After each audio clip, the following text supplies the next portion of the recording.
Relatives of family killed in Kabul missile strike are seeking resettlement in America. She misses playing with her younger sister Malika, he says. She cries a lot, wondering when she is coming home. The tragic answer is that she won't return. Malika died in a U.S. drone strike in the courtyard of their family home in Afghanistan's capital on August 29, along with 9 other relatives, 6 of them children. Mackenzie had previously offered his profound condolences and said the U.S. was exploring the possibility of ex gratia payments, but 1 month on from the strike, the Ahmadi family say they are yet to receive any word from the U.S. military, let alone any compensation. The family struggles to pay for food, clothing, and rent. They fear reprisals over their connections with the U.S. and they are desperate to get out of the country to safety. Just showed to the world that they made an apology to us and fulfilled their responsibility, said Zamarai Ahmadi's sister Roina.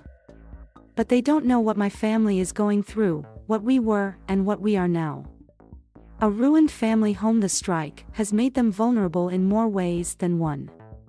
The family's U.S. connections through Zamarai Ahmadi's work are now widely known, and his death has left his wife and daughter without a husband and father in a country where women can't leave the house without male companions. Zamarai Ahmadi was the head of the family who all lived together in the same compound, says his younger brother Amal Ahmadi. He was the breadwinner, made key decisions and had been like a father to him since their father died when Amal was just 8. Right now, once again, I think that I lost my father once more, Amal Ahmadi said. We don't know what to plan and what to do, how we should move forward. With no future, we keep on living. The family says they still haven't heard anything from the US beyond public statements. They have admitted their mistake, but they cannot give us back our family, Rohina Ahmadi said. A house full of life was turned into a graveyard. Even before the strike, the family were applying for visas to get to the US and out to safety. Now, that's even more urgent. The California-based non-profit Nutrition and Education International, where Zamarai Ahmadi worked, has supported the family as best as it can, including helping them to rent another house, according to Zamarai Ahmadi's boss, who asked to only be known by his middle name, Walid, for fears over his security. It's going to be so hard for his wife and daughter to survive in Afghanistan, said Sonia Korn, a senior advisor at UNI. It's a very scary situation for them. They want a fresh start. I think that they deserve one, she said. I just hope the US government has the compassion to grant what they want. Secretary of Defense Lloyd Austin told the Wednesday hearing that the US would continue to work through State Department channels to engage the family. If they desire to leave, then we'll certainly do everything we can to facilitate getting them out, he said. CENTCOM, the geographic command that oversees military operations in the region, declined to comment when asked whether it had reached out to Zamarai Ahmadi's family, if it was working toward resettling the family and protecting them while they were still in Afghanistan. An ISIS-K safe house, not far away, in a northern Kabul suburb, colourful children's paintings and a whiteboard with homework hang on the walls of a modest house. But in late August, the US military assessed that the family home they have lived in for 40 years was an ISIS-K safe house. According to a briefing earlier this month from a US official with knowledge of the matter, chatter following a deadly terrorist attack on the airport on August 26 led them to a so-called safe house, which they monitored for 36 hours.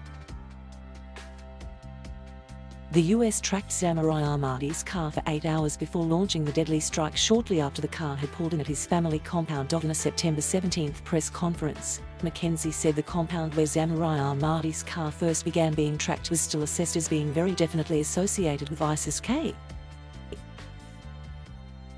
He claimed that just under 24 hours later, rockets were launched from that point to the capital's airport. This week, CENTCOM declined to comment on whether it still maintained that the location was an ISIS-K safe house. But Walid says the claim of an ISIS-K connection is absolutely untrue. We have never been, we are not, and we will not be those kinds of people, he said. I do expect the US government to clear this label from our house. It is a damage to our dignity, and definitely it puts us at huge risk. And Walid says on the day of the strike he left home early to drive to the office, before asking Zamarai Ahmadi to collect a laptop he'd accidentally left at home.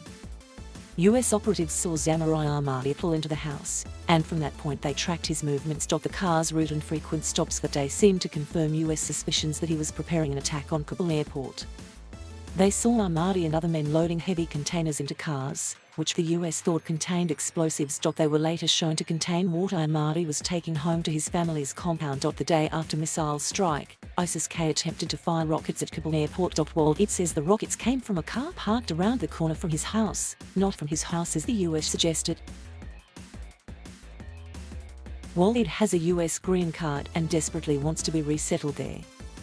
As Kwon points out, as part of the green card process, the US have Walid's address. Why would you give a green card to someone that you think is ISIS? Kwon questioned. It gets more and more absurd. It's more than a mistake. Walid worries that the same thing that happened to his friend Samurai Ahmadi could happen to him. What happens next? Those investigations will consider what went wrong, whether someone should be held accountable, and whether any procedures around strike targeting need to be changed in the future. But experts caution these sorts of tragic strikes have happened before. Larry Lewis, an expert in reducing civilian casualties at non-profit research and analysis organization CNA, said the issue of misidentified targets was a pervasive problem. When we look at the features of this incident, it's a tragic mistake, he said. But the features of this incident are just like dozens of other cases that I've seen. CENTCOM declined to comment on the accusation that it lied to the public. It also did not respond to accusations that civilian deaths were a pervasive problem and that there was little transparency. But Kwon says she is surprised the US says it hasn't been able to get in touch with people on the ground, given that NEI has been supporting the family and working to get its staff to safety. Thank you for watching. Please subscribe